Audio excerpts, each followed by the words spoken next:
اوه پروژه که تایبت بو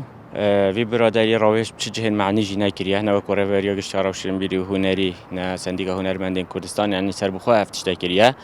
و الدیف زانیاریان مفش مدیف چون کری یعنی پروژه ویش گستن جینایه نکتنه اف دو پیکرین هنرمندین مازن بلکو گلک گلیش و برمایکین خویندی دریجی و پیکرین دیجی و نافورین آوه و گلیش اگه مازن الویجی هلایه یعنی راستی دیمنه که نجوان دایه ویجی کو تایبه جی اوه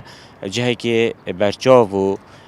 و جهه باجریه یعنی چاریانه که روزانه خلک که زور و دیمنات بینن گله نجوانن پشتی وی بابتی جناب پارێزگاری دوی که جناب ڕێبەرێ گشتیارا و شەمبیری و هونەری جی پێس هاتنە سەر خات و سکالایەکە یاسایی دلسەروی برادری هێتە تۆمارکردن و ڕاستی یاسای بیت یاسا چ بێژیتن ئەو دێ سزای خۆلگۆر یاسای وەرگریتن و تیمێن واژێڕوانیەژی هاتنە ڕاستپاردن کو زیترین دەم و پیکراژ وێرێ ڕاکەن و برف جهه کدی و بن پیکرین هر دو هنرمندان ایاز و اردوان و گل عدام و مستصابه عزا خوینه و پشتینگی کچت برجوان دایه ده هیته کرن و دیسانجی هم دو پاد دیگه اینکو اف کار جهه قبول کننینه ام به آگه دار نبوینه پروژه بیم کری و که ما آماجه بگیری بس ما اب نزاین که او برادر به آگه هکو پارێزگار هاتی سر خطور بری روشنبیری بس زانیاری توی گهشتی نمه ام زانین کیه